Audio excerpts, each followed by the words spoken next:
তো রাধা গোবিন্দর পুজো হয়, সেহেতু আমরা ঠাকুরের ভোগটাই খাই। এটা হচ্ছে পরের দিন আমাদের হচ্ছে একটা সকালবেলায় উঠে একটুখানি দুপুরে রান্নাবান্না টুকটাক কাজকর্ম সারার পরে এখানে তৈরি করা হচ্ছিল ভাং। আমি এই রেসিপিটি আপনাদের সাথে পুরোপুরিভাবে আজকে শেয়ার করব, যে হোলি স্পেশাল ভাঙের রেসিপি কিভাবে করা হয়।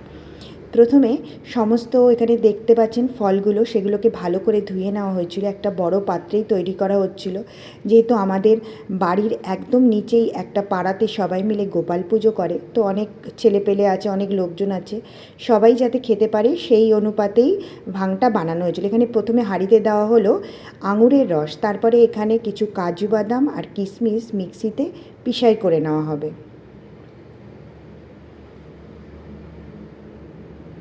সেটাও হাঁড়িতে ঢেলে দেওয়া হলো। এটা দেওয়া হচ্ছে খোয়া ক্ষীর।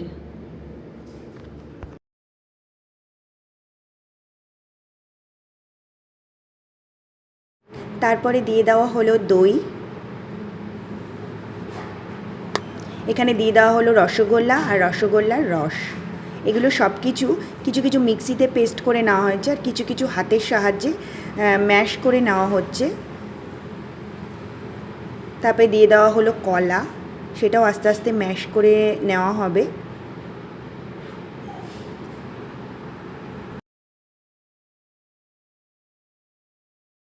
এরপরে দিয়ে দেওয়া হচ্ছে দুধ। এখানে প্যাকেট মিল্কেরই ইউজ করা হয়েছে।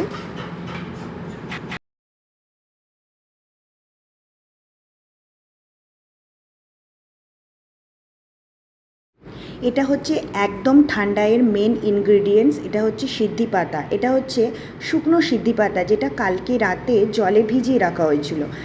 ভিজিয়ে রেখে এটাকে একটু যখন ফুলে গেছে তখন ওর রসটা বের করে ভালো করে চিপে দেওয়া হয়েছিল। আমরা জানতাম না যে এটার পাতাটাও দেওয়া যায়, তাই প্রথমে রসটাই দিয়েছিলাম। তারপরে একজনা বললেন যে এটার পাতাটাও বেটে দেওয়া যায়। তখন কি হয়েছিল, আমরা ঠান্ডার মধ্যে পাতাটাকেও মিক্সিতে বেটে অ্যাড করে দিয়েছিলাম। ঠান্ডাইটা পুরোপুরি রেডি। এর মধ্যে কয়েক টুকরো বরফ দিয়ে এটা সার্ভ করে নেওয়া হবে। আপনাদের কেমন লাগলো হোলি স্পেশাল এই রেসিপিটি অবশ্যই জানাবেন ছোট্ট একটি কমেন্টের মাধ্যমে। চলুন এবার গ্লাসে গ্লাসে সার্ভ করে নেওয়া যাক, কারণ সবাই অধীর আগ্রহে কিন্তু ওয়েট করে বসে আছে। এই ঠান্ডাইটা খেয়েই আমরা বেরিয়ে পড়ব গোপাল নিয়ে। যেহেতু মঙ্গলবার ফার্স্ট ডে হোলিতে পাড়ায় একটা গোপাল পুজো হয়েছিল, তো এখানে মানে আমার বাপের বাড়ির এখানে রিচুয়ালস আছে যে গোপাল নিয়ে নগর পরিক্রমা করতে হয়, মানে প্রত্যেকের বাড়ি বাড়ি যেতে হয়। ওখানে যে যা দেয়, যার যেরকম সামর্থ্য অনুযায়ী চাল ডাল, তারপরে যে যেরকম পয়সা দিতে পারে।